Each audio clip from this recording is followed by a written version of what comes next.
Hey everybody, and welcome back to SCDCENT presents The Aged Woman, and I am Miss Nicole, coming at you today with some thoughts about returning to Africa. I have been entertaining the thoughts about returning to Africa. I've been doing a lot of YouTube watching, and I have noticed there's a lot of families that's making a lot of videos about living in Africa and just returning to the diaspora where we were taken from many years ago.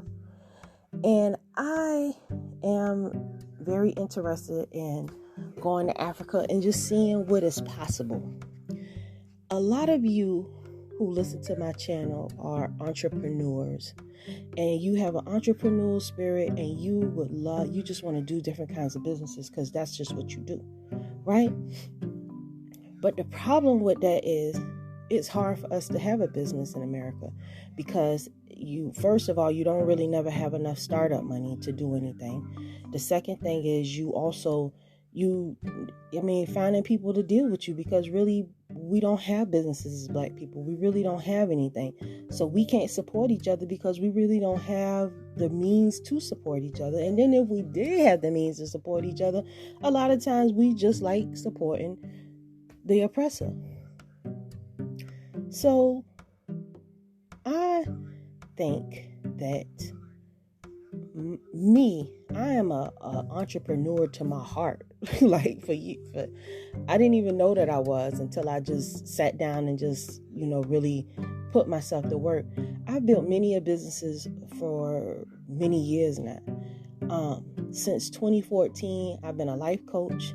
I have a consulting business called Rebuild Operational Consultants, is where I assist you in setting up your business to run efficiently and effectively. And I have come up with different cooking products and different natural herbal products and all types of different things that I'm interested in. But I have never managed to really get things off the ground with my businesses. And it's because I'm always chasing a dollar, trying to live, things coming up. And, I hate to see all my talent and my potential just not be taken advantage of. You understand? And my wisdom just being wasted. And that bothers me more than anything. And I think that one message is clear to me about moving to Africa, and it's that I can have the life that I want in Africa. The kind of life that I want, I can't have that here in America. Period. So what makes sense to me is that if I'm trying to assimilate myself into a culture that doesn't want me, maybe I should take myself to a culture that does want me, that I can thrive in. And if I can make that happen, then that's what I'm going to do. And I'll be right back right after these messages.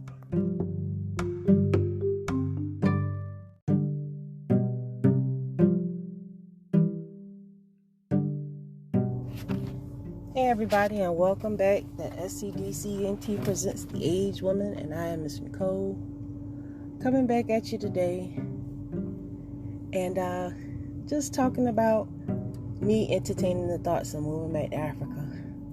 Now, you ask, where in Africa would you go? Well, for one, since I don't speak any French or anything, I definitely will have to find a country that speaks English, because I've noticed that there is a problem when you don't speak the language that they speak. When you because language is everything, so you definitely want to go to a place where you speak their language and they speak your language, because when you exchanging goods for services, communication is everything. And I'm about to take y'all on a ride, so if you hear some noise, we're in my car. So when you're in, communication is absolutely everything. You cannot have a business with people and need to purchase things, and you can't even talk to them because they don't understand what you're saying. So that puts you at a huge disadvantage, and you have to be very careful with the way that you move in Africa. I noticed that a lot of women, you cannot go to Africa, number one, with pants on. These women wear skirts. All the women there, the cultures, you have got to respect and assimilate yourself into the norms. Number one, when you have respect for yourself, the men treat you different. The African people there are automatically, once they hear your voice, they're going to know that you are American, and their antennas go up to tax you for every damn thing you got. I'm not lying to you. From what I've seen, when Americans come to Africa, prepare to be taxed if you don't have an inside straight of somebody that speaks the language and can get you the hookup. And you must know the currency conversion of your money, because if you do not know the currency of your money, these people are looking to take advantage of you every which way but loose. And I'm not being rude, and I'm gonna call a spade, because I don't watch women go there. I don't watch women go there with very little. I don't know what this lady doing. I don't watch people go there with very little and be straight taken advantage of. By people who she literally is trying to build up and uplift, which is incredible to me, because nobody gives the African continent anything. And when you come there prepared to give and make a difference and give jobs, and these people, they act like they're doing you a favor instead of you're doing them a favor. The whole concept of the situation is just crazy to me. You don't have people we consider people having good work ethics. Yeah, your whole work ethic thing is going to have to totally flip when you go there, because the work ethic is not our work ethic. It's that lazy person that you really don't want to deal with kind of ethic. Not calling them lazy, not being disrespectful, but I'm gonna call a spade and just say what it is. They don't have the best. They have to be trained, because you can't really have efficiency and economies without order. And the way that they work, they do what they want to do. They really don't care. It's blah blah blah, And not with my money. We can't have that. We have to have an understanding about the work situation. If I hire you to pay a job, I expect you to come here and do your best. Not just, it don't make a difference. Because this is why the economy and why y'all lack so hard, because your blah blah mentality. And as Americans, we have to adjust our thinking to stop being like that as well. That blah attitude, or I do it whenever. No, you have to have a standard to yourself. You have to say, if you don't have a standard to yourself and hold yourself with some kind of dignity and respect, don't even go to Africa, because you're just going to blend in and party and drink yourself to death and probably get caught up with the wrong crowd and not do anything positive. You have to wake up early and have this mentality in your body, spirit, and soul that nobody is going to go harder to make sure you have the things you need harder than you. And with that being said, I'll be right back after this commercial break.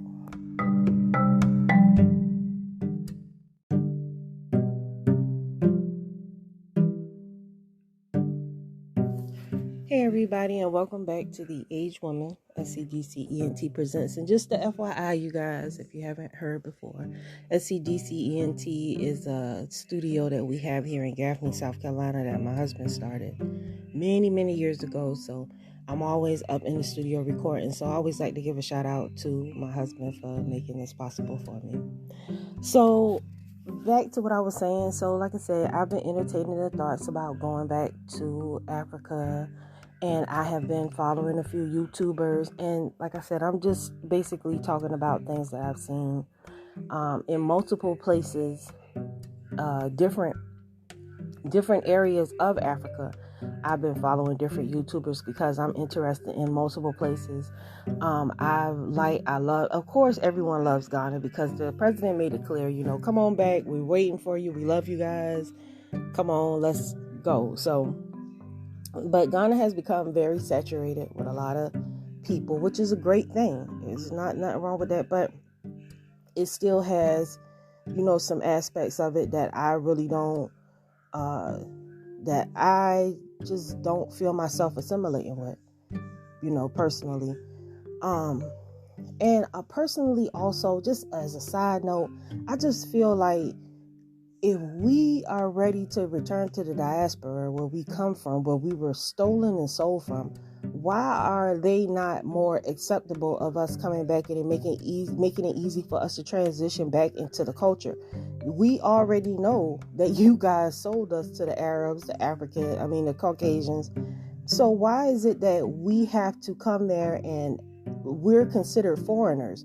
And we're not foreigners. We originally come from that land, but we were sold off by you guys' ancestors. So I feel like just us coming back, it should be a little bit more sympathy and understanding for us. But it's like when we come back, the prices are higher. Everything is every dollar you spend, somebody's scheming because they think that you got a whole lot of money. And I just want to tell you, Black people don't have a whole lot of money. Black people struggle from paycheck to paycheck. We don't have a lot. Now there is some of us who have crossed that wealth gap because, their people was able to hang on to a few dollars. But a lot of Black people that's coming back to Africa, we don't have a lot of money. You know what I'm saying? So for them to try to take advantage of us and our ignorance and everything, and in our vulnerable times when we're trying to escape the oppressor, is just really, really sad. And it is a common thing and a common practice. Our people really don't get a lot of love over there. I read the comments, and a lot of people got a lot of nasty things to say, and it's just really sad that you trying to go back home where you were stolen from and sold and put in slavery, and these people have been waiting on you to come back for 400 years to give them a job, but they trying to rob you and tax you just like the Caucasians just robbed you and taxed you. That is common. And anybody who says different, queenfromcreation@gmail.com is my contact. Please feel free to email me, because I'm not lying and I don't have a reason to lie about this. I see it with my own eyes. And for our people returning to the continent, coming back, trying to make a difference and help, and they get a lot of backlash, they get a lot of scrutiny. And a lot of times it's because, we out of order. I'm not going to say that. A lot of the women that I see going back to Africa act like they don't have to convert to society and to the norms.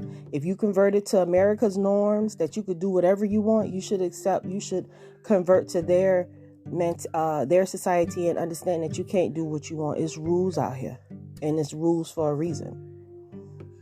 So, just FYI, when you are half naked in Africa, you can't walk the streets of Africa like you walk the streets of America. In certain places you can do whatever you want. Certain places you can't. The more you assimilate into yourself, into their culture, you need to conform to their norms in order to really fit in and really do business with the people and get them behind you. You don't have to, I'm not saying give up your ways, but understand that you have been raised by your colonizer, and maybe the perception that they've given you, the identity they've given you, is nothing that you really need to try to take with you. You have to let go of these old ways, let your American person die, and let your African soul be reborn once you get to the continent, if that is your choice. And with that being said, I'll be right back after these messages.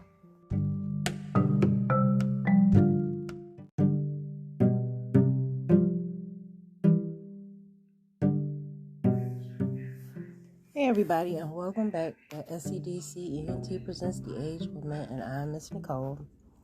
And just continuing on my sharing with you some of my thoughts about relocating to Africa. Okay, some places that I was looking at that I've been following is I've been following different trends in Ghana. I've been following different trends in the Gambia. I've been following different trends in Kenya, Burkina Faso, and I think that's about it. Different spots. My husband wants to move to Kenya, and I love the Gambia area, so, but I'm excited about the thought of being able to return to where my ancestors were and everything. And, but it's just like I say, the culture of the people, it's going to be a difficult challenge for you to get there and really get things done. So just be prepared for challenges. Try to make friends in advance on the home team. Do your research. Let your eyes listen, watch documentaries, learn about their history, learn about their culture and different things so you understand where you're coming from. For God's sakes, Google Translate will help you speak any language anywhere. So, that's definitely a plus. But if you're going to move to a country in Africa, a lot of them speak Swahili, a lot of them speak French. Some countries do speak English. You definitely want to make sure that you familiarize yourself with your surroundings and what's going on, because I do notice that's a lot of hindrance and a lot of problems for our people once we arrive. The women there, they do not live like women in America, so a lot of them do have feelings about us. You will notice a lot of the women will give you the cold shoulder if you are outspoken. That independent, outspoken Eve thing does not go very well over in Africa. I noticed that a lot. You will be ostracized, you will be talked about, and it'll be just like in America where you got haters and you didn't even really do anything to deserve a hater. So you definitely want to just be on point and just see things for what it is. The American culture is a different kind of place than what we come from. See, being that we've been removed from our normal place for so many years, we don't know who we are. And we don't understand how we supposed to behave in the order that we supposed to have about ourselves. So because we don't know that, we just do all kind of stupid, ill stuff that we just think is right because we feel like we can do what we want to do. But in Africa, you cannot do what you want to do. You can't say what you want to say. I mean, you can, but you have to be. It's just a certain tone that they have about the place. I see the women there are very beautiful, but they do have a problem with you being outspoken and direct. If you have expectations about how they should get down, they like, leave us alone. We go do what we want to do. And they will make a video and talk trash about you. You know what I'm saying? So just be prepared for all that good stuff. You know what I'm saying? But don't go to Africa thinking that you're going to find a job there. You should not go to Africa with the mindset that you're going to find a job. If you go to Africa, get with a family, find a group that's going, and you assimilate yourself in that. If you are not business minded enough to start your own business and you don't understand what you need to do, assimilate yourself with a group. Maybe bond with people on Facebook, bond with people wherever that have the same like mindset that you do, in order to set yourself up to be a part of something that you can financially support yourself. It's not very expensive to live there and move there, but you do want to have a plan to make money and support yourself. Whatever skills you have in America, they are worth something. Anything that you know in America is worth something. Anything that you know, any skill that you have, anything that you can do with your hands is worth something in Africa, period. So don't go there looking for a job, because people there need jobs. Once you get your foundation set up, do not be in a rush to go out and start businesses right away. Take your time, get to know people, see who doing what, how this, how that. Go out in the nighttime, see what the culture's like. Do your research. Once you hit the ground, then start to slowly make your moves into starting your business. You don't want to jump on the first thing you see. You don't want to be rushed into making any type of decision, because every decision that you make when you're on a fixed income is costly. It's costly. And I will be right back to talk about that right after these messages.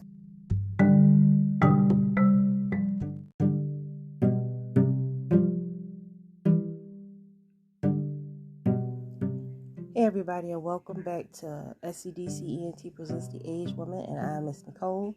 And today we're talking about going back to Africa and different things that I am sharing with you guys that I have noticed in my studies on the culture and what's going on behind the scenes. Now, there are a few nice places that I would like to go as well, to do some more studying on, and that's like Sierra Leone, Cameroon, different places. I'm not really interested in really populated areas because it's very difficult. Okay, so understand this. When you move to Africa, I've noticed this too. When you go there to rent a house, if you go to or do an Airbnb, these people always end up for some reason, some kind of way getting robbed. I noticed that too. It's kind of a hustle. If as soon as you rent your place out, it's somebody watching you, and as soon as you leave, they're gonna tax your house.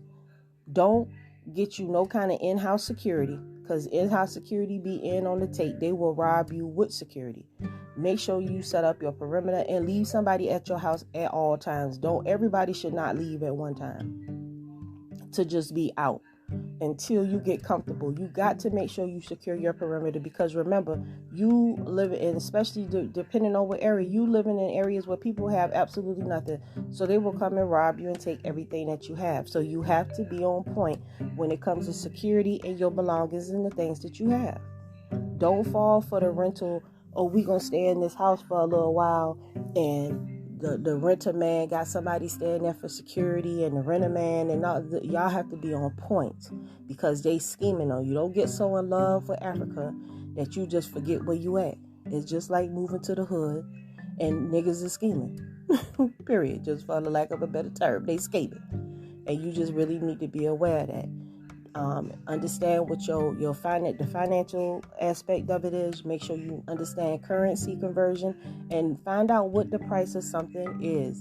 Do not allow people to say they're going to try to overcharge you, but you need to educate yourself to the point that you understand what the value of a dollar is in that area, and don't allow them to take advantage of you, because it's going to happen. And it's just a necessary evil. If I can't take advantage of you, I'm going to take advantage of you, but I still want to call you brother type of thing. And I'm sorry, you just can't keep calling me brother to my face when I just absolutely see who you are. And you have to remember, everybody is not our people, and our people is not everybody. So you have to wean the good out with the bad. You are going to meet some people that are incredible, that got skills, they know things that'll help you, that'll really want to see you thrive. But you have to know your enemies and try the spirit. Try the spirit, and see what they're about. And let people reveal themselves to you in time. Only trust yourself in the beginning. Trust yourself, trust your instincts. Listen to that little voice in your head, because that's your intuition guiding you. That's the spirit guiding you, trying to tell you what to do and what not to do. So you got to listen to that and be on point. And like I said, don't go looking for a job. If whatever career you have here, whatever business idea, save your money and go over there. If $1 is worth $50 over there, certainly you could take this money, and bring you some things over there, and really set yourself up the ball. You know what I'm saying? It's possibilities for you to do a lot of things. You just got to have the order and the decency and the structure about yourself to see things through. Plan. Write things out. Ideas that you come up with now, write it out. Build a strategy, and it takes time. I finally printed off my passport applications. I had to send off for my husband's birth certificate. Those are the first steps. We don't have a time date that we leaving, but we are doing things slowly but surely to plan to get up out of here. And I love it. I love it. And that's all it's about: planning and execution, and just doing what you need to do to uplift yourself. If you love America, by all means, keep trying to chase this American dream. Keep trying to get your slice of the American apple pie with the cheese on top. Unfortunately, I've just come to see that that's just not possible 100%. It's always going to be something to hold us back here, and the odds are set up against us, and it's not going to get any better. And I just pray that you meditate on this and think about it. And if you're in a position that you can get yourself up out of here, I suggest that you do. They're waiting for you to come and make a difference in their continent. They're waiting for you to use whatever skills, techniques, things that you learned here in America. They're waiting for you to come over there and make a difference. There's a lot of people that's been just sitting in the dirt, just chilling, waiting on for some opportunity, and that opportunity that you bring it will really help them. But you have to come with the mindset that the abuse that we take here, we're not going to take that down. We're not going to take it. It's a whole new playing field, and it's going to be better. But you have to plan, stay focused, stay loyal, and leave that American stuff here on that soil. Because if you come here, you go there with that American mindset that you're going to live your best life how you lived it here, you set yourself up for failure. queenfromcreation@gmail.com. Like, share, and subscribe. Fuck with your girl, you know what I'm saying? Hang in there with me. I'm trying to upload more. My husband just got finished with a stem cell therapy transplant, so I can focus on getting back to work and everything and sharing my thoughts with you guys. And thank you for your prayers and all the emails, and you guys have just supported me so much. Like, I don't even know what to say, but I appreciate everything. I got my YouTube page still up, Miss Queen Minded, but I'm Nicole Archer on YouTube. You can just hit me up, subscribe to my channel, and you guys take care. Shalom.